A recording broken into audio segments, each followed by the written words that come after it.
Muy bien, muy buenas tardes. Bienvenidos a la tertulia de la tarde de hoy del Grupo Filociencia, donde nuestro tema de interés está orientado hacia la concepción heredada de teorías.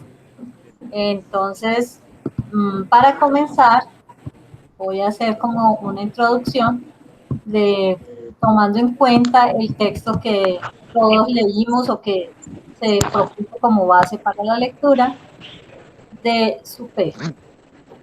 Entonces, en esta concepción heredada, sabemos que es un grupo de reflexión en filosofía de la ciencia derivado del Círculo de Viena, de estos miembros que la mayoría de ellos eran matemáticos.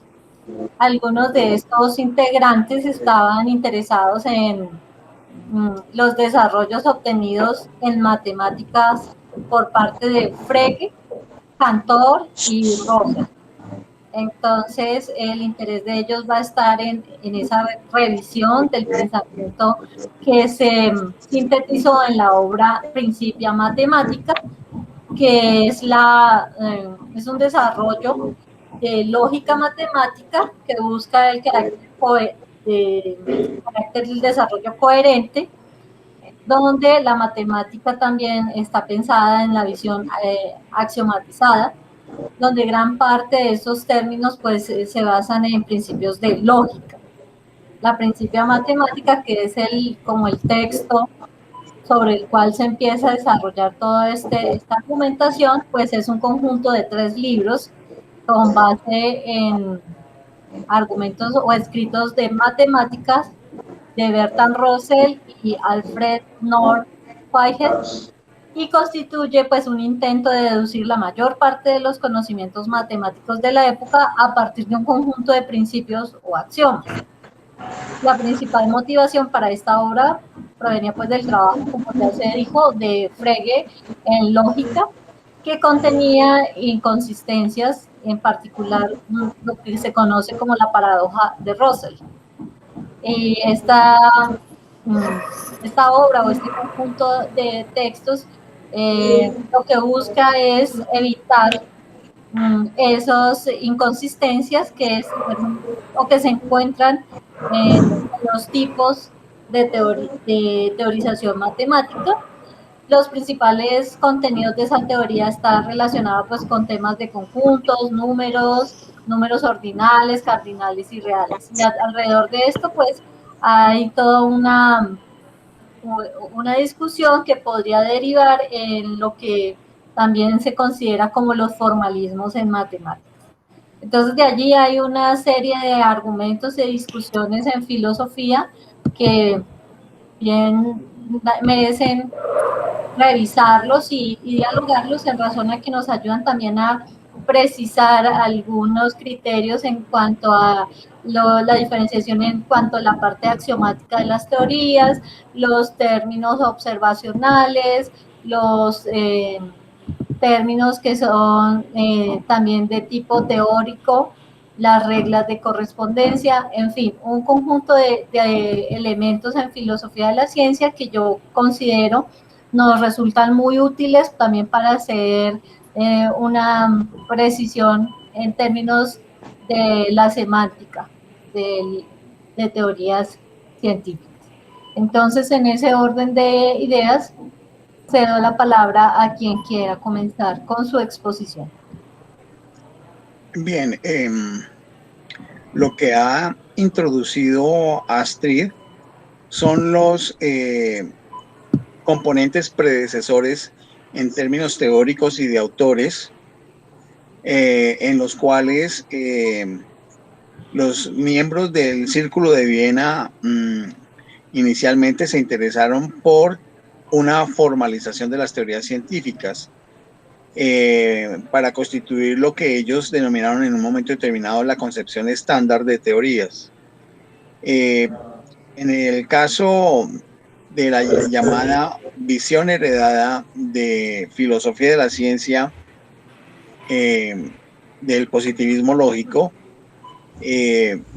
pues principalmente fue Carl Hempel y Rudolf Carnap, quienes establecieron los primeros parámetros de esa recepción de los trabajos de Frege, Russell, Whitehead, Wittgenstein y demás aportantes a la lógica y la lógica matemática para aplicarlos a la formalización de las teorías científicas, entendida esta formalización como axiomatización, donde habría una fundamentación de base que se desarrollaría desde el punto de vista hipotético deductivo utilizando las leyes de la lógica matemática en términos de deducción formal y cálculos lógicos. Por supuesto, aquí estamos hablando de una lógica que es una lógica de predicados o lógica de primer orden. La lógica de primer orden, que como les digo se llama lógica de predicados, es un sistema formal diseñado para estudiar la inferencia en los lenguajes de primer orden. En este caso, Hempel y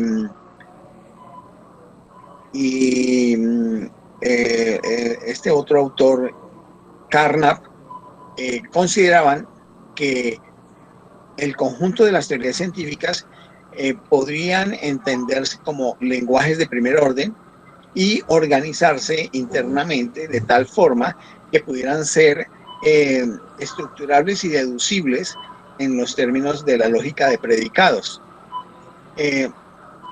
Es entendible entonces que los lenguajes de primer orden a su vez son lenguajes formales que tienen cuantificadores. Cuando estamos hablando de cuantificadores, estamos hablando de una expresión que indica la cantidad de veces que un predicado posee una propiedad P que satisface una determinada condición o clase dentro de una teoría.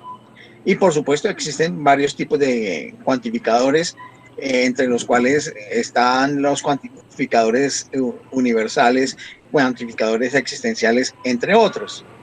Estos cuantificadores se refieren a variables que se mencionan en las teorías, entendidas las variables como una característica que puede fluctuar en términos de su medición, cuya variación es susceptible de adoptar diferentes valores, los cuales pueden medirse u observarse.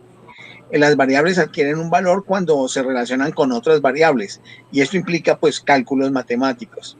Como se van dando cuenta, entonces la intención de esta concepción heredada aplicada a las teorías científicas derivadas de las concepciones iniciales del positivismo lógico, lo que buscaba era hacer un proceso de formalización muy rigurosa de las teorías científicas en los términos de enunciados teóricos, enunciados observacionales y un tercer grupo de enunciados que podían contener los unos y los otros que he mencionado y se denominaban enunciados mixtos. Todo este conjunto de reglas que constituían, digamos, como una especie de estado canónico para caracterizar una teoría. Y cuando hablo de estado canónico me refiero a un estado de cosas basado en un sistema de reglas, en este caso de reglas lógicas, estaba íntimamente ligada con unas funciones y las funciones tienen que ver con el concepto básico de función matemática. No sé si ustedes recuerdan, la función matemática dice que una magnitud es una función de otra si el valor de la primera depende del valor de la segunda. Creo que ustedes se acuerdan de la relación dominio y codominio en las funciones matemáticas. Por ejemplo, el área de un círculo está en función del radio del círculo, que es el valor del área que es proporcional al cuadrado del radio. De la misma manera, pues se pueden hacer cálculos en otros campos en relación con esta función matemática que junto con las variables y los cuantificadores pretendían establecer una estructura de orden lógico en el orden de las teorías. A este enfoque de hacer una estructuración lógica de teorías se le denominó en su momento enfoque sintáctico de teorías a partir de la lógica de predicados. Yo me detendría allí, pues deseo que los otros compañeros puedan intervenir.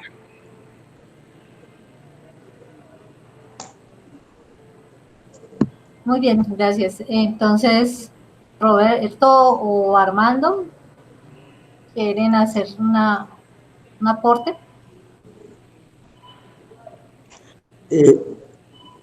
Todavía voy a seguir escuchando para tener una visión de conjunto. Gracias. Bueno, señor.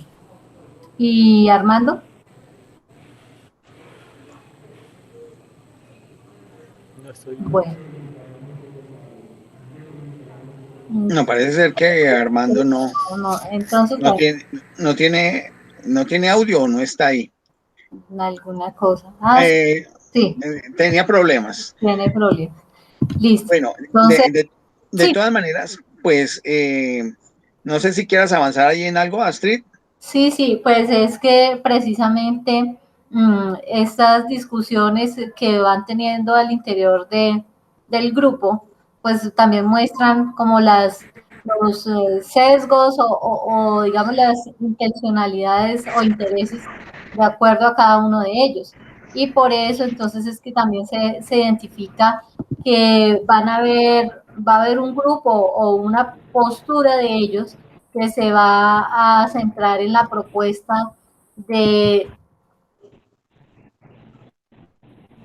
a ver, en una propuesta, pues a mí me llamó esa parte la atención porque no había hecho antes la conexión hasta que hice esta lectura, y es que un grupo se va a ir por la propuesta de el lenguaje como observación o de orden protocolar. Y esto es lo que lleva pues a que ese lenguaje se centre en la visión fisicalista o centrada en el lenguaje como objeto, y de ahí que pues entonces convierte al lenguaje como una relación directa con los fenómenos del mundo y viéndolo en una perspectiva de lo intersubjetivo, la relación del mundo con la relación del lenguaje de una manera unívoca, para buscar con eso como unos criterios de identidad o de univocidad entre el mundo de los hechos y los enunciados de la teoría, que esto es lo que va a tener predominancia, que la visión fisicalista va a triunfar sobre la otra postura, que es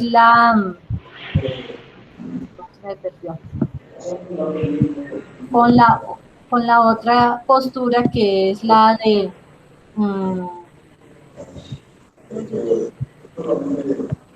la de la verificación, donde buscan hacer generalizaciones acerca de la experiencia al tratar de caracterizar esas generalizaciones a la visión del estilo que hizo el Círculo de Viena, para poder dar como un criterio de generalización a las teorías. Y pues esto lo que sí me hizo fue recordar o reflexionar algunas de las discusiones que se han dado en la maestría con respecto al realismo y el antirrealismo, pero que creo que más adelante se pueden tratar, solamente como para irlos teniendo en cuenta que no son una actitud única o exclusiva, sino que también llevan a otras derivaciones.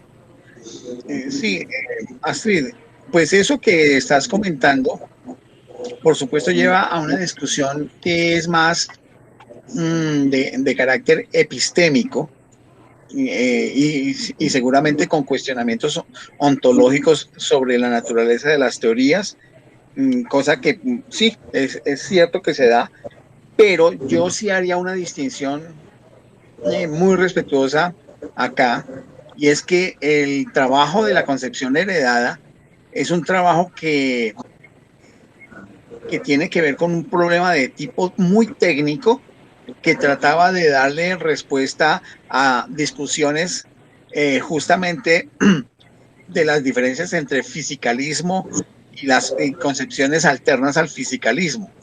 Eh, y era darle un carácter de orden sintáctico a las teorías para poder dilucidar qué teorías se podrían considerar como científicas y cuáles no. porque habría muchos problemas en relación con el fisicalismo, y no necesariamente porque hubiese tendencia fisicalista en la presentación de teorías de distintas ciencias, podría decirse que tenían carácter científico. Entonces, la característica fundamental de la concepción heredada es el tratar de mantener en una formalización rigurosa de base lógico-matemática la organización de una teoría para considerarla como científica. Si uno traza el desarrollo de la concepción heredada, uno se puede encontrar fundamentalmente en los desarrollos y cambios introducidos pues, primero por Carnap y Hempel, aunque estos dos autores, que fueron los principales de la concepción heredada en su forma tanto inicial como final, que es más sofisticada, no fueron los únicos que apoyaron la concepción heredada. Y en ese sentido hay que tener claridad, digamos, de tipo histórico, porque hubo unos desarrollos de versiones de concepción formalista de teorías por un buen número de filósofos de la ciencia, entre los cuales está, por ejemplo, Bergman, que publicó obras sobre la formalización de teorías. Hay una obra del año 57, está Duhem, Bright White, está el propio Reichenbach, está Campbell, está Ramsey, está Morgenthau, Northrop, está Nagel, está Kaplan. Como se dan cuenta, hay unos que son británicos y otros son norteamericanos y otros, creo que Duhem es francés, si no estoy mal. Que estos son algunas de las versiones más importantes de ese intento de formalizar teorías en términos axiomáticos basados en estructuras lógico-matemáticas. Entonces se pueden considerar estas distintas versiones de la concepción heredada como variaciones en las distintas etapas del desarrollo de esta concepción. Podemos decir que esta concepción hacia finales de los años 20, comienzo de los 30, empieza a trabajarse inicialmente por Carnap y después se le une Hempel, indudablemente, hacia segunda mitad de los años 30. Y por supuesto, esto sigue operando hasta todos los años 60, cuando entra en crisis todo el modelo por una serie de problemas que ojalá que alcancemos aquí a distinguir hoy. Y esto, pues, supuestamente porque con sus rasgos distintivos, la concepción heredada, pues, sufrió una buena cantidad de críticas referidas a ciertas vulnerabilidades que tenían tanto las versiones de Carnap y Hempel como las de los otros autores que he mencionado, y que se requieren unas consideraciones con cierto detalle para poderlas entender. De todas maneras, cuando se trata de hacer una interpretación coherente de la evolución de la concepción heredada, se obtiene una versión final de esta, que considera que las teorías científicas tienen una formulación basada en estándares de regla que satisface al menos 5 condiciones. Esas 5 condiciones, pues yo todavía no quiero tocarlas para dejar que haya otras participaciones de los compañeros, pero en su momento las tocaré. Astrid medio nombró hay 2, pero son 5, y que estas son las que al final de cuentas entran en colapso hacia los años 60, sobre todo a raíz de las críticas formuladas por autores como Thomas Kuhn, como Paul Feyerabend, entre otros, ¿no? Entonces, como bien Relacatos también. Entonces, por lo pronto me detengo ahí para dejar otras participaciones.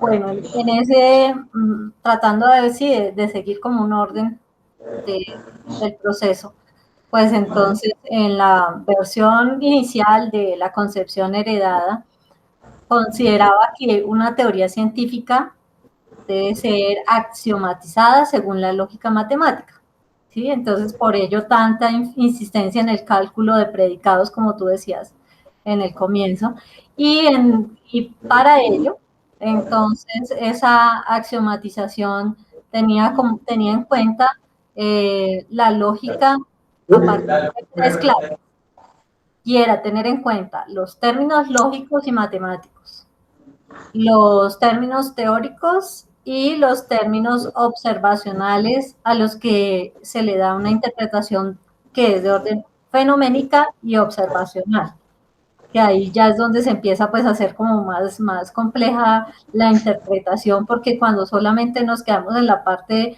de los términos lógicos, matemáticos y los teóricos, pues uno podría decir, ahí están, y son de una sola característica o de una sola naturaleza, pero yo veo que la situación se hace más compleja en la medida que ya cuando aparecen los criterios de orden fenoménico y el hecho de poderlo corroborar o contrastar con los enunciados o criterios observacionales. Estos axiomas de las teorías pues se constituyen en esa formulación de leyes científicas.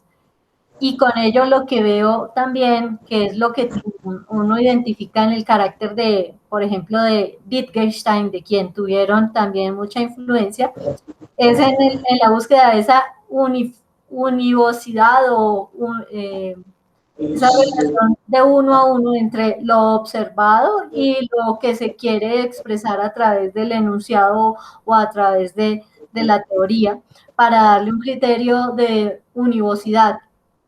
Y esa búsqueda de esa precisión, pues también es lo que les generó en un momento dado ciertas complicaciones para poder establecer un solo criterio que se pudiera decir que ese era válido para todos los casos. Sin embargo, sí se identifica que es muy útil el tener en cuenta estos criterios de lógica y de formalización teórica para poder trabajar, sobre todo para que en el criterio de la ciencia se pueda tener como procesos y procedimientos que unifiquen el trabajo. Entonces, de ahí que entonces esa axiomatización considera que debe cumplirse por lo menos unas definiciones que sean explícitas, donde la teoría y lo observado guarden esa identidad.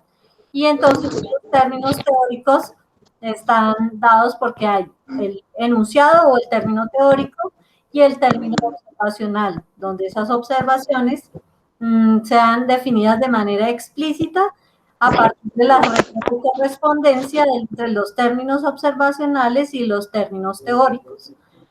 Y esa combinación o esa combinatoria es lo que hace que haya una consistencia interna en la teoría que se quiera construir o enunciar.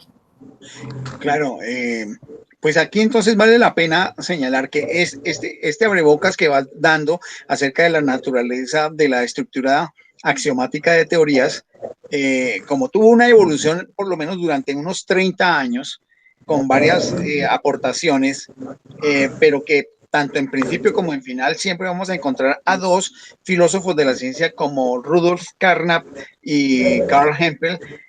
Podemos decir que en la versión final de la concepción heredada hay 5 formulaciones canónicas que se requieren para considerar una teoría científica como tal. Entonces, primero, el reconocimiento de un lenguaje científico considerado como lenguaje de primer orden, que es la base sobre la cual se va a hacer el cálculo lógico a partir de la lógica de predicados, con el cual se hace la formulación de la teoría. Entonces se tiene en cuenta, primero, que existe ese lenguaje que es un lenguaje de primer orden. Y por otro lado, que existe una notación algorítmica de cálculo proposicional, cálculo de predicados, con el cual se va a trabajar ese lenguaje. Esa es una primera condición. La segunda, que van a haber unas constantes primitivas que son no lógicas o son descriptivas. Esto quiere decir, son los términos que están siendo utilizados dentro de la estructura del lenguaje, de ese lenguaje de teoría científica, y que se dividen en dos tipos principales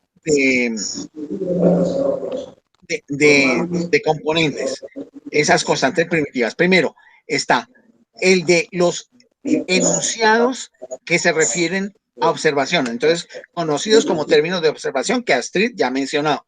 Están los que se refieren a los términos que son no observacionales, o sea, términos teóricos. Y está una tercera que de un lenguaje observacional que al menos debe tener una constante individual que puede contener también elementos teóricos, que es un conjunto llamémoslo así, de términos mixtos, ya que hay uno de las patas cojas de esa estructura canónica de la versión final de la concepción heredada, porque después en las críticas van a aparecer varios elementos que justamente apuntan al hecho de que no se pueden distinguir en muchas ocasiones lenguaje observacional del lenguaje teórico. Tercer elemento, que el lenguaje protocolar, el lenguaje de primer orden, se divide en sublenguajes y que el cálculo de predicados también se divide en subcálculos. ¿Cuál primera división? Entonces miremos la división del lenguaje teórico de primer orden, que tiene un lenguaje de observación. Observen que es distinto de términos de observación. Un lenguaje de observación, y existe también un lenguaje de observación ampliado lógicamente. Y un tercer lenguaje que es el lenguaje teórico. Estos sublenguajes juntos no agotan al lenguaje de primer orden, que es el lenguaje general de teoría, el cual, pues, como ya lo señalé, también contiene unos enunciados mixtos que se refieren a términos mixtos. Esto es, aquellos en los que al menos aparece un término de enunciado teórico y otro término de enunciado observacional que están confluyendo. Y además se supone que cada uno de los sublenguajes de los cuales estoy hablando tiene su propio, llamémoslo así, caja de herramientas de predicados, es decir, de enunciados sobre los objetos de investigación, sobre los objetos de ciencia, y también unas variables funcionales, y ya sabemos que las variables funcionales están relacionadas con esa capacidad de tomar diversos valores en las mediciones estadísticas y un carácter matemático por el hecho de ser funcionales. Lo que hace que esa caja de herramientas que tiene un sublenguaje pueda ser distinta a la caja de herramientas que pueda tener el lenguaje de teoría. O sea que puede haber una caja de herramientas de estructuración lógica para los términos teóricos y otro para los términos observacionales. Eso, llamémoslo así, como el tercer elemento de análisis que estamos haciendo, de la organización de los 5 cánones fundamentales de la versión final de la concepción heredada. El cuarto es que el lenguaje de primer orden y sus cálculos asociados reciben una interpretación que es de tipo semántico, que satisface varias condiciones. Es interesante ver esto porque al final se reconoció que había una interpretación de tipo semántico cuando había una pretensión inicial que fuera solamente construir una estructura sintáctica de las teorías. Entonces no se pudo eliminar el concepto semántico que tiene que ver con el contenido de los enunciados protocolares, de los predicados de la teoría, porque inicialmente era solamente que fuese una estructura lógica impecable que no condujera a contradicción, que no condujera en resultados falsos en términos de falsedad lógica. Pero aquí ya en este cuarto canon o protocolo de la versión final se establece que hay unas condiciones para la interpretación semántica. Y una es el dominio de interpretación consta de acontecimientos, cosas, momentos concretos y observables. Y las relaciones y propiedades de la interpretación deben ser directamente observables. Y aquí hay ese viejo recuerdo del fisicalismo al cual se refería Astrid al principio. Y B, llamémoslo así, como segundo elemento de interpretación semántica, es que el valor de cada variable del lenguaje de primer orden de la teoría debe designarse mediante una expresión de ese mismo lenguaje. O sea que debe haber una coincidencia de tipo semántico en cada uno de los elementos del lenguaje para encontrarle consistencia de significado de los términos que se están utilizando en el lenguaje. Y hay una quinta, llamémoslo así, canon o regla general, que es una interpretación parcial de los términos teóricos y de los enunciados del lenguaje protocolar que los contienen, que se consigue mediante dos clases de postulados, que son los postulados teóricos en términos de enunciados teóricos y las reglas de correspondencia que tienen sus propios postulados y que son enunciados también de corte mixto. ¿Por qué? Porque reúnen enunciados observacionales, pero también enunciados teóricos. Y las reglas de correspondencia deben satisfacer las siguientes condiciones. Que el conjunto de las reglas debe ser finito, que las reglas deben ser lógicamente compatibles con la teoría, que no puede contener términos extralógicos que no pertenezcan ya sea al lenguaje observacional o al lenguaje teórico que hace parte del lenguaje protocolar de la teoría. Que cada regla debe contener esencial y no vacíamente al menos un término de términos observacionales y otro y al menos otro de términos teóricos. Entonces, en ese sentido, la teoría se constituye en la suma de los postulados teóricos y de las reglas de correspondencias.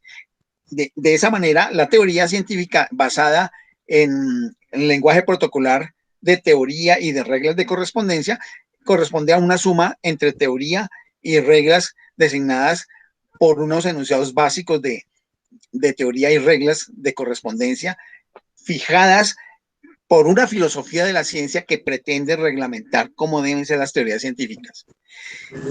Como esta es la versión desarrollada más sofisticada y satisfactoria de la concepción heredada, es la que al final de cuentas se tuvieron en cuenta para la discusión posterior y el conjunto de enunciados de crítica. Como ustedes se dan cuenta con esto que he estado tratando de explicar de manera muy sucinta y a veces de pronto con brocha gorda, porque cada uno de estos elementos, de estos 5 elementos de la versión final de la concepción heredada, tiene unos desarrollos posteriores que son al interior supremamente rigurosos en términos de cálculo de probabilidades y, de cálculo de predicados para poder constituir la organización interna de las teorías, pues obviamente después se descubrió en la dinámica de las discusiones de filósofos de la ciencia y las prácticas científicas que había muchos elementos de esta organización de tipo sintáctico con algunos elementos semánticos que no se cumplían en todas las teorías científicas, siendo válidas esas teorías científicas porque tenían una verificación o una comprobación, una comprobación que había sido exitosa y que tenía unas aplicaciones que también eran exitosas. Entonces, con esto, pues, dejo mi participación por ahora. Creo que está planteado ya el panorama general de lo que es la concepción heredada y se pueden dar cuenta de que una cosa es la concepción heredada y otra cosa es el positivismo lógico. Lo que sucede es que la concepción heredada se forma dentro del positivismo lógico, pero después toma su propio desarrollo y es llamémoslo así, una concepción de filosofía de la ciencia que es de tipo lógico abstracto, supremamente especializado y que no se mete con problemas de tipo epistémico ni de tipo ontológico de las teorías. No se interesa por los problemas metodológicos de qué método se va a utilizar o de qué posturas en términos de ontología uno define un objeto de investigación, sino aquí es ya después de haber hecho todo el proceso de investigación, cómo organizo y sustento una teoría científica para que sea sólidamente defendible en los estrados de la ciencia a nivel internacional. Ese fue el desarrollo que tuvo la concepción heredada y por eso se distingue del positivismo lógico, a pesar de que tuvo un raigambre con el positivismo lógico y por supuesto con todos los desarrollos de la lógica de predicados, la lógica modal también, que no le he mencionado, pero también tiene que ver ahí, la lógica modal y todo lo que tiene que ver con la sintaxis lógica de teorías.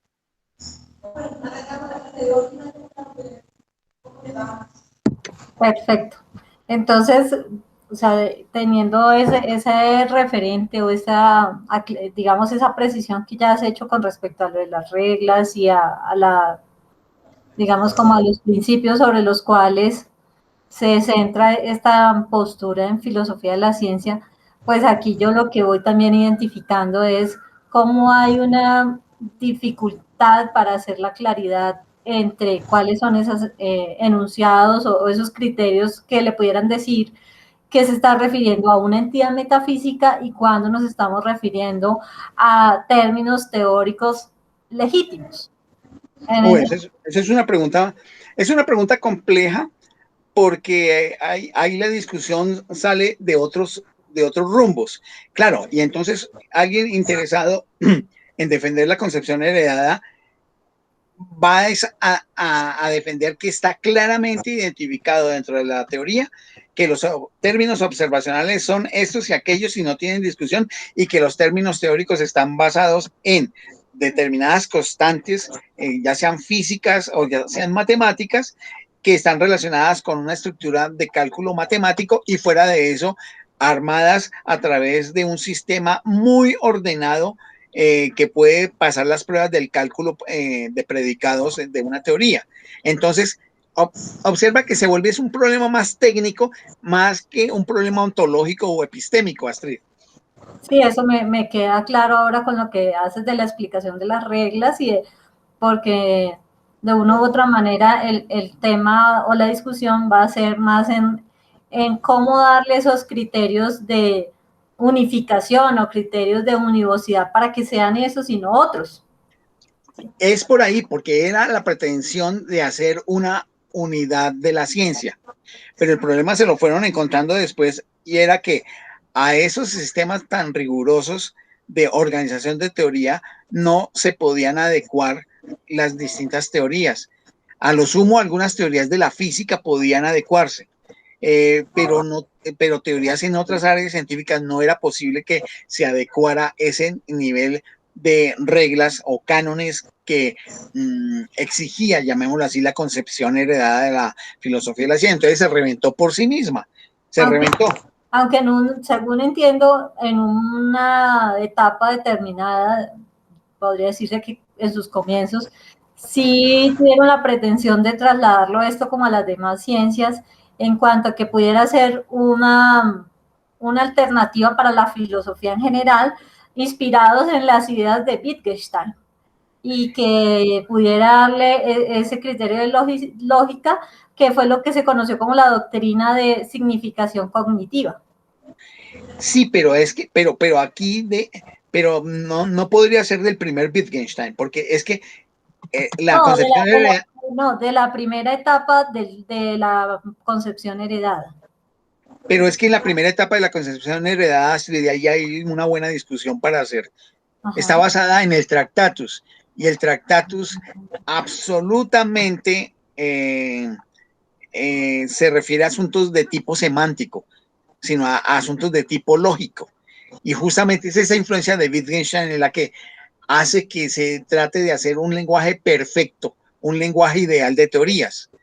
Ya es después cuando se dan cuenta que no es posible y que se revienta, es como una olla a presión que se revienta por este lado y por este lado, entonces se recurre a otras interpretaciones, incluidas las del segundo Wittgenstein.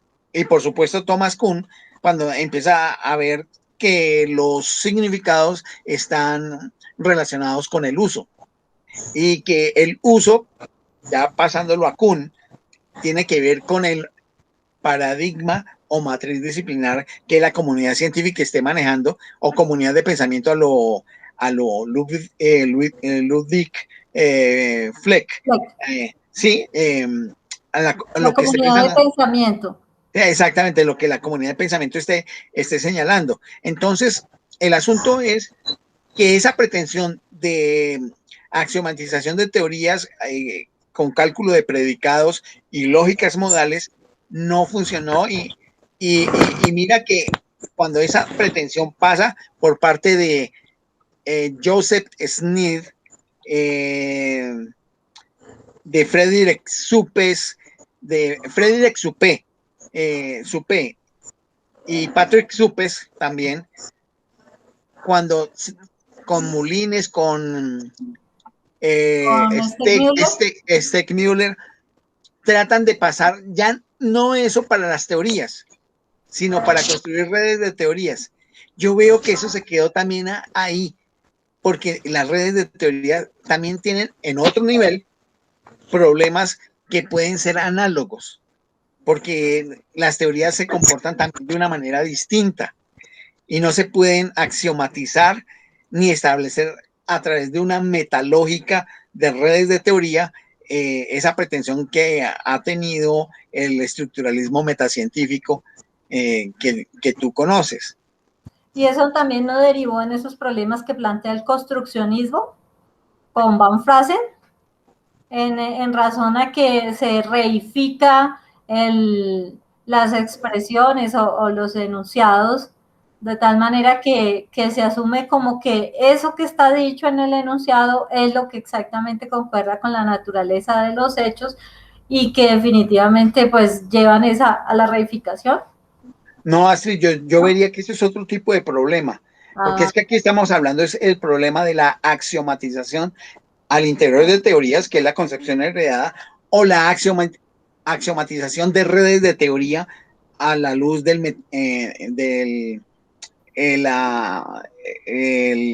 ¿cómo se llama? Este estructuralismo metacientífico de la escuela de Múnich, que también trata de seguir estructuras de logicidad, pero ya no al interior de las teorías, sino como redes de teoría. Y yo veo que la lógica puede ser una herramienta, pero no puede abarcarlo todo, porque ya está lo que hemos visto por ciencias de la complejidad, de que hay elementos que son emergentes, que son catastróficos, que son caóticos, que son de emergencia súbita, que escapan a las posibilidades de cualquier tipo de lógica. Pues incluidas, bueno, entiendo que hay lógicas modales y hay lógicas polivalentes, trivalentes, tetravalentes, las distintas lógicas polivalentes, incluso la lógica deóntica, pero cuando los fenómenos no son lineales, como veíamos hace 8 días, escapan a cualquier posibilidad porque la lógica está vinculada con la causalidad. Y cuando se rompe la idea de causalidad, entonces no se pueden hacer estructuraciones. Yo quiero que veas en ese sentido, si hay algún elemento ontológico que se mete ahí dentro de las lógicas, es el hecho de las causalidades, porque todo el proceso deductivo implica una noción causal. Pues porque, mira, por ejemplo, en algo de lo que está ahí planteado en el texto dice que en el caso de la concepción heredada, al extender al lenguaje general todas las aserciones fácticas serán reducibles a aserciones en lenguaje protocolario acerca de la experiencia fenoménica. Por lo tanto, el problema de la verificación de aserciones se reduce a la cuestión de cómo deben ser verificadas las aserciones del lenguaje observacional y del lenguaje protocolar. De acuerdo, y eso era lo que se decía de que la verificación de un enunciado es un método de verificación. Porque el método de verificación es, digamos, la estructura protocolar de acciones que permiten evidenciar que eso que se dice que está ahí es lo que está ahí. Entonces, al final de cuentas, se reduce a un proceso de orden operacional metodológico. Pero hoy encontramos que eso tiene también sus problemas. Mira, en física cuántica, las dificultades que hay en todos los procesos de observación, donde no sabemos si una partícula es partícula, si es corpúsculo o si es una onda, y que depende de la posición del observador, y que al final de cuentas, sea onda o sea partícula, siempre nos reduce a una visión abstracta de un lenguaje de teoría matemática, a una ecuación. Y entonces uno se pregunta si la ecuación es un ente real o es una simplemente abstracción de algo que trata de operarse. Bueno, tú lo sabes mejor que yo. Y, o sea, eso es lo que también pone en conflicto o en debate a los mismos, digamos, filósofos de campos como la física y de aquellos campos del conocimiento que son tan metidos en esos criterios de logicidad, pero que juegan a la abstracción, sobre todo para poderse poner de acuerdo en las nomenclaturas, en la manera de cómo enunciar, porque por ejemplo, ¿cómo es que se dice? Porque precisamente comparado la notación, por ejemplo, de Cantor con la notación, por ejemplo, no sé, de Russell, en alguna medida no son idénticas y eso también, si era parte de lo que ellos querían eliminar, vuelve y se les introduce ese problema, al estilo Claro. de la metafísica. Sí, en los comienzos de la estructuración de las ciencias como totalidades, eso sucedió. Hoy está mucho más homogenizado eso y no hay mayor problema. Y un científico chino entiende lo que un vietnamita o un británico o un norteamericano escriben porque afortunadamente pues esas notaciones sí ya se universalizaron, pero ese tipo de cosas sucedía. Pero lo que veo es que, de todas maneras, la formalización de teorías fue un intento que, como historia de la filosofía de la ciencia, es válido y es loable reconocer lo que hubo. Y fue un intento en el que se falló, porque parece ser que las teorías tienen unas características que van más allá de unas posibilidades que en su momento fueron previstas. Y hoy por hoy, pues tenemos ese tipo de cosas. Y mucho más en áreas que son distintas de las ciencias físico-naturales, como en el caso de las ciencias de la sociedad o las ciencias de la vida, porque en las ciencias de la vida también hay problemas de ese corte, ¿no? Pues ahí serían más, aparecerían con más frecuencia, porque precisamente el problema de lo fenoménico lo hace más complejo. Sí, sí, sí, sí, correcto, correcto. Y creo que también ahí detrás de toda esa estructuración lógico-formal estaban algunas discusiones subyacentes con respecto a planteamientos kantianos en relación a enunciados analíticos y enunciados sintéticos como resultado de la actividad científica, de cuáles eran los únicos enunciados que podían ser validados de manera sintética y a priori, como los enunciados matemáticos y enunciados de la lógica. Eso ya se dejó atrás. Hoy no es preocupación ese tipo de cosas, porque pues Kant se constituye en una buena fuente de contrastación, como un puente de inicio de la filosofía de la ciencia moderna o de la epistemología moderna, pero indudablemente hoy las preocupaciones son otras. Cuando trasladamos estos problemas, por ejemplo, de una axiomatización de teorías para las ciencias de la complejidad, no tiene sentido. Creo que te das cuenta. No tiene sentido, sobre todo porque ahora estamos viendo es que los problemas que hay que resolver no son problemas de descripción ni de comprensión, sino que son problemas de acción, de toma de decisiones para utilizar los conocimientos de la mejor manera para poder seguir coexistiendo de manera armónica, que es lo que está siendo atacado en este momento en todo el desarrollo de la tecnociencia contemporánea. Roberto, ¿querías hacer alguna, de pronto ahora que ya hay más ilustración? Un momentito, voy a organizarme en el... Perfecto. Sí, o sea, lo que sí va siendo muy útil en conocer esta visión de teoría científica es cómo precisamente se han desarrollado o se han debatido o discutido los temas alrededor de el carácter de lo protocolar, el carácter de cómo establecer también criterios de demarcación, que era algo de lo que habíamos hablado hace unas tertulias, y de cómo precisamente también esto ayuda a dar claridad y precisión en el lenguaje para el trabajo en cuanto a las comunidades científicas. Es como ejercicio también útil en razón a que pues se muestra con ello de que esto no fue sacado de la manga, sino que está trabajado. Claro, esto también me permite decir, junto con lo que tú señalas, que en la actitud profesional de un filósofo de la ciencia, el armar una tribu, como tribus urbanas, de los que defienden A o B concepción con respecto a otros, empieza a ser, ¿cómo diríamos? Empieza a ser como fuera de uso, como algo fuera de tono para lo que se requiere.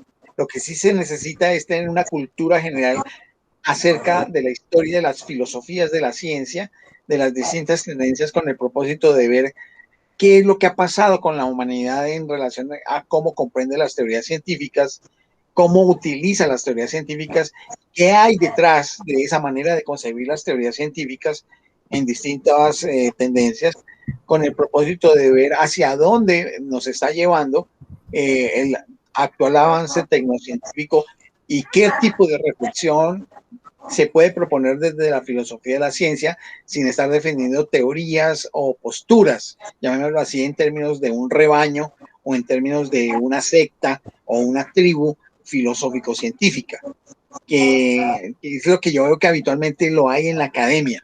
Aquí hay que tener es una visión de totalidad con todas las distintas teorías y ver para los efectos más pragmáticos de lo que se requiere en los términos de las circunstancias de cada, por supuesto, académico en las circunstancias que esté viviendo, para que tome una postura con respecto a su ejercicio profesional y, por supuesto, al desarrollo de su vida académica y personal, ¿no?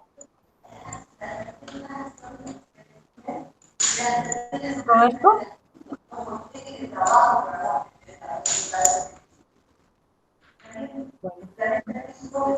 No, pareciera que no hay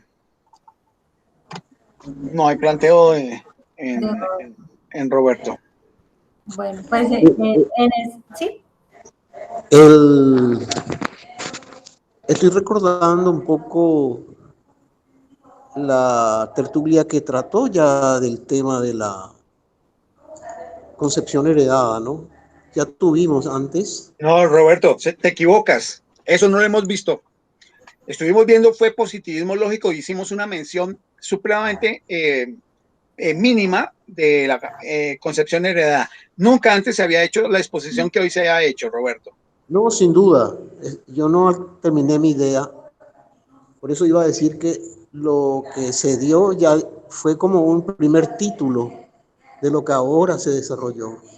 ¿Cierto? Fue una mención de lo que ahora se desarrolló. Y creo que la concepción que tú concluyes de que es mejor disponer de una concepción amplia y después cada circunstancia, cada hecho que a uno le toque investigar, generará, vamos a decir, la forma de formalizarlo en forma de investigación o de resultados. ¿Cierto? Aquí a lo que yo llego es a tener esa amplitud de apertura, y desde luego, sin duda, no aferrarse a autores, Ahora, tener confianza de que aquello que uno desarrolla ya con unos criterios en los que está fundamentado, va a producir conocimiento que favorezca la formulación de ideas, de proyectos y también de toma de decisiones. Lo que tú mencionabas de ese pragmatismo que hoy se exige, especialmente, no digo en la academia, especialmente en la actividad laboral, donde uno está constantemente, la gente en demanda de necesidades, en demanda de posibilidades de que surjan emergencias que nos ayuden a salir, por ejemplo, de este gran problema que estamos viviendo ahora. Y la verdad es que no hay tantas alternativas. Si ustedes escuchan el debate que hay ahora, por ejemplo, en Argentina, y Argentina otra vez influye en el Paraguay, entonces hay otra visión en el Paraguay, pero depende de Argentina. Entonces el debate es, unos dicen que no hay salida con lo que está pasando, ¿cierto? Y es un grupo de posición que no está ahora totalmente en el gobierno, pero no solo los funcionarios del ex gobierno anterior, sino empresarios, personas de diferente nivel de importancia. Y del otro lado, y no solo gente del gobierno, confía en que hay salida para recuperarnos de este desastre en el que estamos llegando. Entonces, vea que ahí hay un problema en el que varios países estamos enfrentados, y es ante eso que vendría con mucho valor disponer de una reflexión profunda por encima de las particularidades en suma, a partir de todos los fenómenos, pero que hace falta plantear ideas que tengan sustento para hacer propuestas a la comunidad, a la ciudadanía. O sea, hacen personas amplias las que hacen falta, no las que se encierran en partidos políticos, en posiciones aquí, porque todo eso también es muy rígido su alcance. Cuando preguntas algo que está fuera de su andarivel, ya tienen dificultades. Y comprendiendo tu presentación, digo yo que también esta concepción de la visión heredada habrá tenido tropiezos ante la situación de los cambios acelerados que de repente comenzaron a aparecer, especialmente en la posguerra, y también en que los problemas se hacen más complejos de lo que en ese momento disponía el conocimiento de la concepción heredada.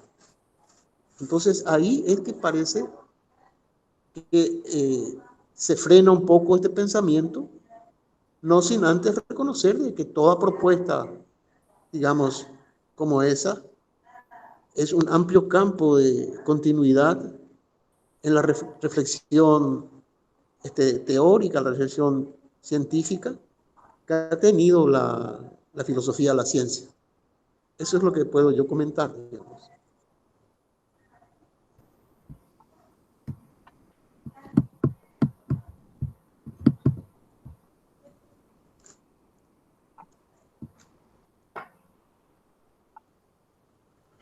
Bien, yo veo que en relación con todo esto que hemos venido hablando y las reflexiones que hacen un ayornamiento como el que plantea Roberto, pues nos lleva a quienes estudiamos las distintas áreas de la filosofía de la ciencia a continuar en este ejercicio.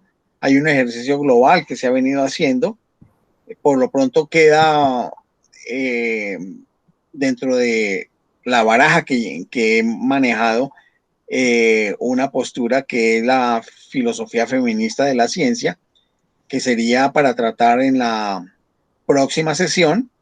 No voy a enviar los textos de Harding o de Susan Hack, no voy a enviar los documentos así nucleares de primer orden, porque hay veces esos documentos nucleares de primer orden pueden ser muy densos para las personas. Entonces voy a enviar un documento creo que es de una universidad argentina, creo de la Universidad de Buenos Aires, donde está el panorama general de la filosofía de la ciencia feminista, para abordarlo, porque es que indudablemente hay unos términos que son de tipo técnico y hay veces uno se puede perder en ellos.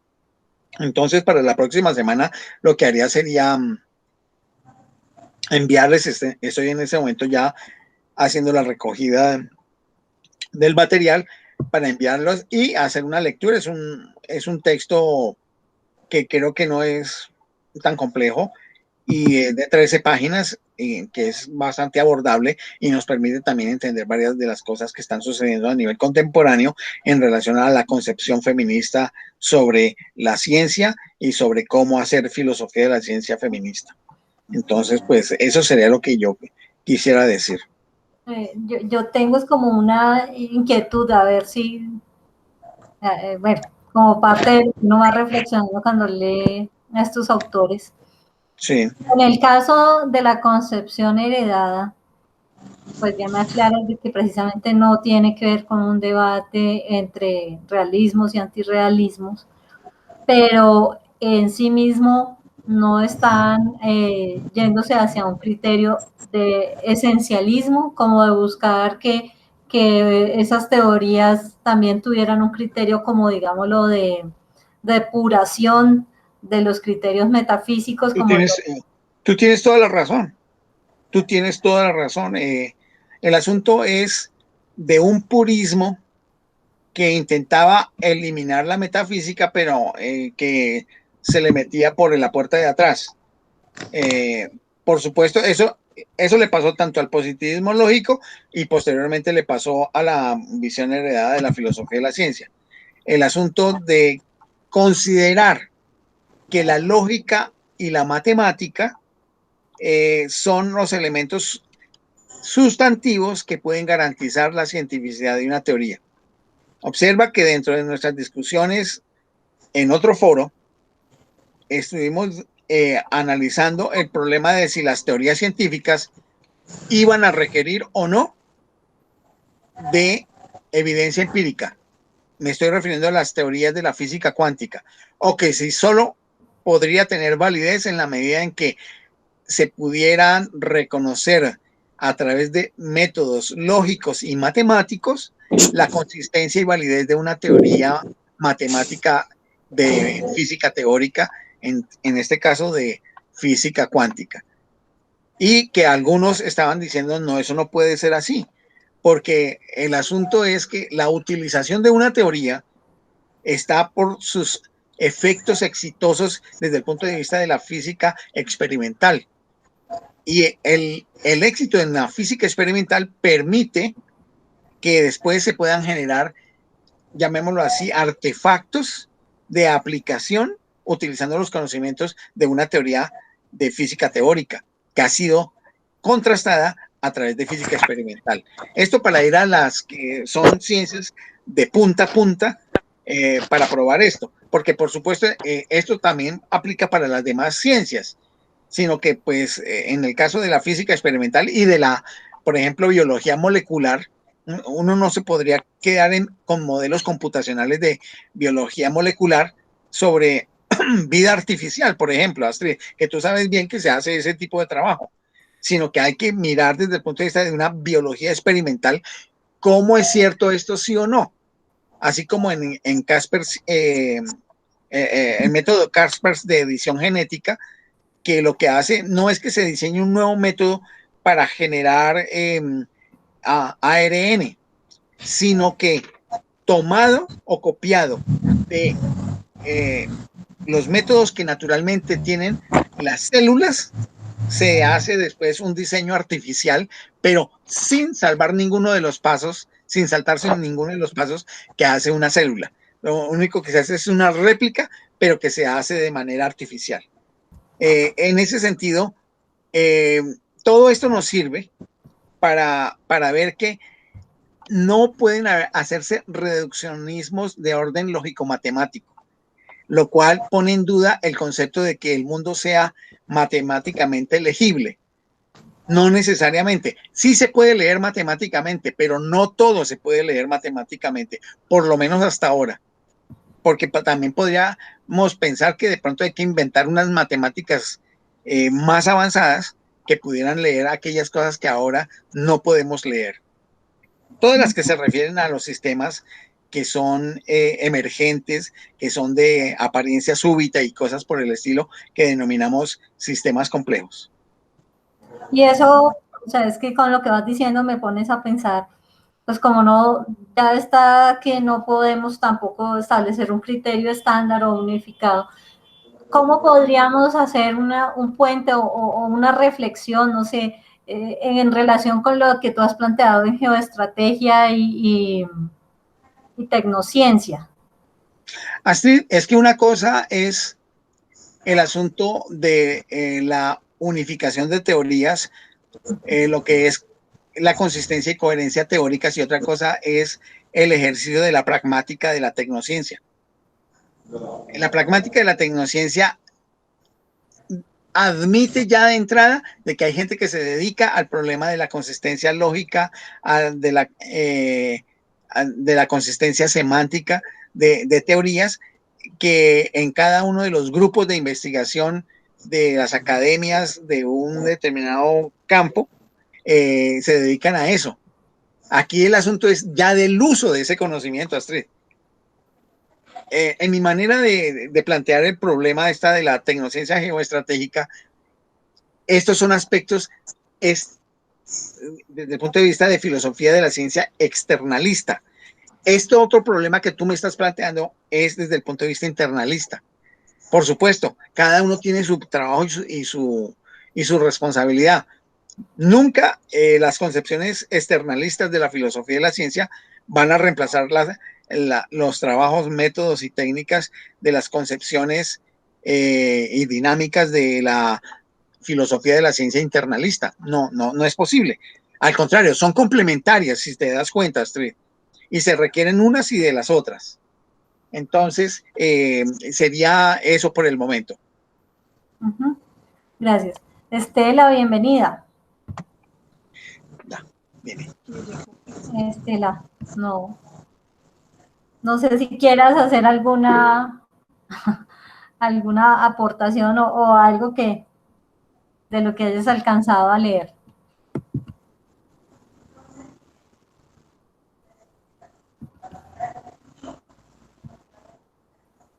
¿No? Bueno. Roberto, ¿querías volver a hacer alguna apreciación? Sí. Una pregunta. Sí, señor. ¿Qué nos queda ahora de lo que presentamos el día de hoy? ¿Qué nos queda que podamos utilizar? Pues en ese caso, por lo menos en lo que yo voy identificando primero, es hacer una precisión para poder decir que en las mismas discusiones que se van teniendo en filosofía de la ciencia, cuando los grupos o los colectivos de ciencia se centran en un problema, por ejemplo, en estos que son problemas de tipo protocolar o de denunciados, pues ayudan a ver también que la ciencia no es una empresa de criterios unificados o estandarizados, sino que precisamente tiene sus propios problemas y discusiones al interior de los grupos y de las comunidades científicas, que algunos de ellos definitivamente pues no se convierten en un problema de orden filosófico-científico a largo plazo, pero que nos ayudan a entender que la ciencia no está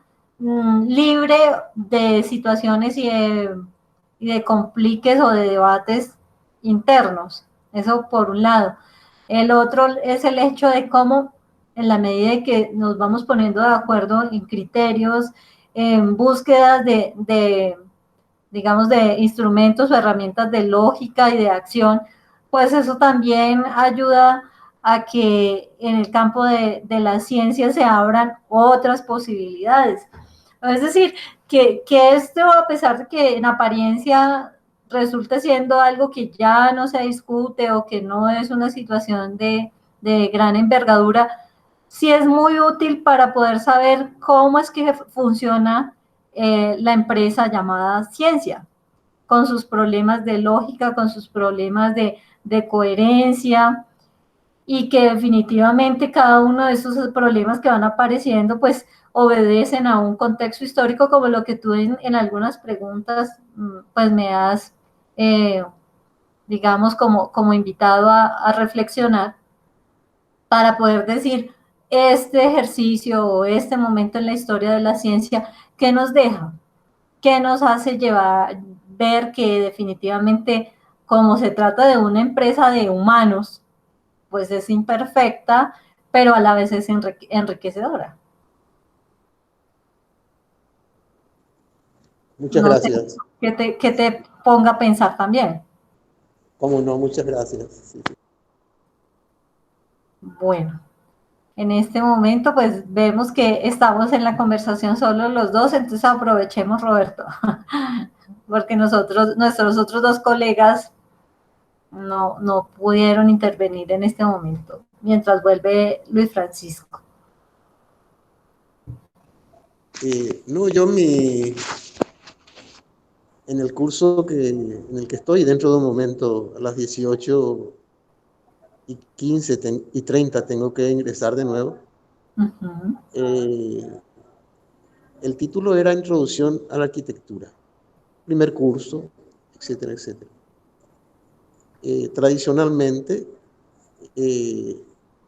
esa asignatura, digamos, solo trataba del contenido de cuáles han sido las teorías que más bien desde del Renacimiento hasta hoy, han aparecido para orientar la comprensión, incluso la enseñanza de proyectos de arquitectura. Entonces se mencionaba tal autor presentó esto, y al lado se presentaba la imagen de la obra que podía ser leída con esas variables, ¿no? Con ese sistema de variables. Muy bien. Entonces, mi asignatura, dije yo, ¿cómo yo puedo aquí, en esta materia que ahora solamente da una dimensión, incorporar por lo menos una especie de alfabetización en investigación, muy básico para alumnos de primer curso? Y conseguí eso. Como son 3 meses y medio, aunque 1 mes y medio traté el tema de contenido, y lo que sigue planteé un inicio de acercamiento que pudiera ser, con sus resultados, algún comienzo de investigación. Y los alumnos provienen de diferentes municipios de Itapúa, departamento donde estoy. Y entonces, por ejemplo, les digo que elijan del lugar donde viven algún tema que tiene una importancia social en su comunidad como necesidad. Es el primer paso que se hace. Y se le da tiempo para que logre esa elección de su tema. Y ya después de conversar acerca del tema presentado, entonces después se le dice, bueno, sugerimos que usted ingrese en esa realidad y recoja fenómenos que le parezcan significativos. Ahí uso la palabra fenómenos por lo que hemos conversado ahora, no quiere decir que ahí estoy planteando experiencia primero. Y entonces recolecten todo eso que puedan ver. No se preocupen que no van a poder ver todo, pero vean lo que ustedes pueden ver desde su perspectiva. Y bueno, eso lleva también su tiempo, etcétera. Después vienen las primeras narraciones, ¿cierto? Que vienen de su comunidad. Y a partir de eso, entonces uno a través de preguntas, en mi caso yo, después de conversar con ellos y ir completando y tener la narración, les pido que en esa narración resalten con marcador amarillo aquellas palabras que considere de más importancia. En este caso, el estudiante, las que más le llaman la atención. Y entonces el texto aparece pintado con algunas manchas amarillas. Y después pido que con esas planchas amarillas pongan en el centro la necesidad central que han elegido y vamos a decir como aristas o como si fuera un átomo, vayan poniendo las palabras claves y sale un mapa mental. Además, le pido que al lado de cada palabra pongan una foto, una imagen del tema, ¿cierto? Entonces ahí ha habido un salto de la inducción inicial, ¿cierto?, a una síntesis. Entonces nos permite hablar de eso. Y eso ya son formas de razonamiento. Eso, estamos aprovechando el ejercicio bastante empírico a hablar de formas de razonamiento. Y después ya tiene sus otros pasos. Yo abordo también el proceso de enfoque de sistemas para cruzar las variables, etcétera, etcétera. Y llegando al final a lo que podría ser un relato que luego de todo ese proceso quiere representar el interés de definir la necesidad elegida como importante. Que después de ahí ya puede tener diferentes salidas eso. Incluso ese puede ser el título de su trabajo, no al comienzo, siempre es provisional. O también puede ser el primer planteo de elegir algún tema de proyecto, resultado de esta reflexión, que va a tener más fundamento que el proyecto sea solo espontáneo, sea todo, más bien un dibujo que sale de la inspiración, ¿cierto? Y entonces ahí encuentro la utilidad de este ejercicio reflexivo, vamos a decir, para articularlo a nuestra carrera. Y eso no había, ni no hay en ninguna de las carreras de arquitectura de la República del Paraguay. No va a creer que eso distingue, aunque es totalmente experimental o inicial, lo que vamos ajustando cada vez, ¿vamos? Pero en el estudiante también despierta un aprendizaje de disciplina, de una lógica inicial, ¿no? Que no hay que escribir nomás por escribir, sino hay que tener un hilo conductor de la reflexión, etcétera. Ya te digo, están alumnos de primer curso, pero estoy seguro que lo que puedan aprender aquí, que van a continuar en los otros cursos, podrá ir ayudándoles a una construcción un poco más sistemática de nuestra carrera y de la realidad. Eso es lo que yo puedo compartir en principio. Cuando tenga ya resultados, cuando quieran, yo puedo compartir. Sí. Ahora no todavía. O sea que eso lo que sí permite es para que ya vayan haciendo como su propuesta de investigación. Sí, así es, así es. O sea, al final recién sale la propuesta. No es en la primera búsqueda, ¿cierto? Sino luego de la reflexión sale lo que puede ser el tema con toda la anterior justificación y razonamiento, ¿no? Reconociendo que no va a ser todo, pero es un inicio razonable. Entonces ahí yo tengo también una amplitud, no decir esto nomás es. En ninguna de mis actuaciones no soy eso. No digo que no hay otros docentes que sean más estrictos en eso, ¿no? Incluso algunos me dijeron, ¿cómo tú introduces eso de la investigación si tendríamos que dar solamente arquitectura? Me han dicho, me han dicho. Pero bueno, son puntos de vista. Y en este caso he tenido la fortuna de poder experimentar esto. Yo siempre llamo por ese micropoder, ese micropoder de por ahora ser el director de la carrera. De otra manera no hubiese podido experimentar esto que te estoy contando. Muy interesante esa experiencia y creo que eso tiene algo que ver con lo que viviste en Colombia, ¿no? Así mismo, así mismo.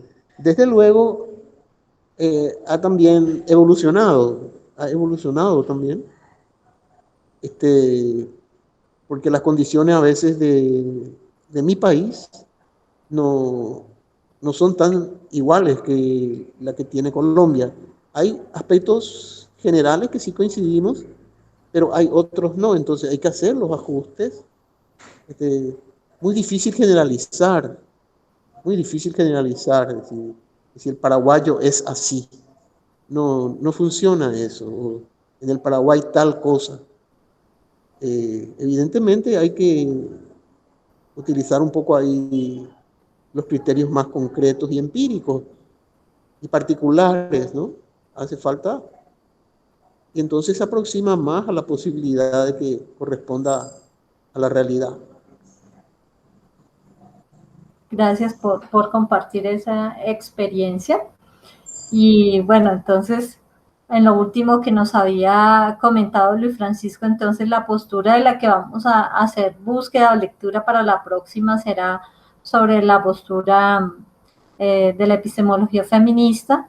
Muy Sí, seguramente, sí. entonces él nos va a entregar o a enviar los documentos para que podamos por lo menos tener como el mismo criterio, no para decir con ello de que no hay algo más que leer al respecto, sino porque eso también permite que podamos dirigir o orientar los comentarios alrededor de una temática común con la cual todos podamos tener una participación.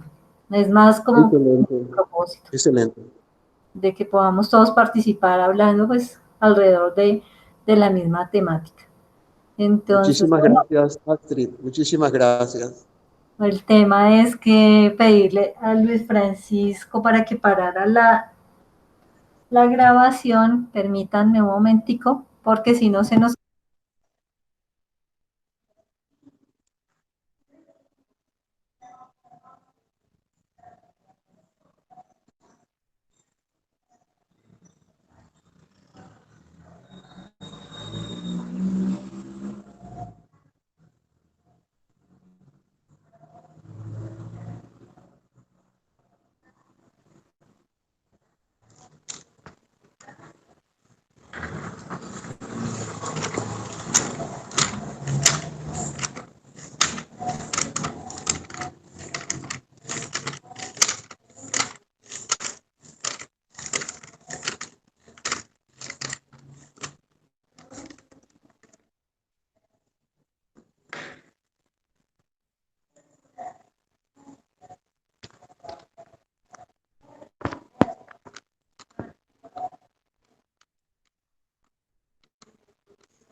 Bueno, Roberto,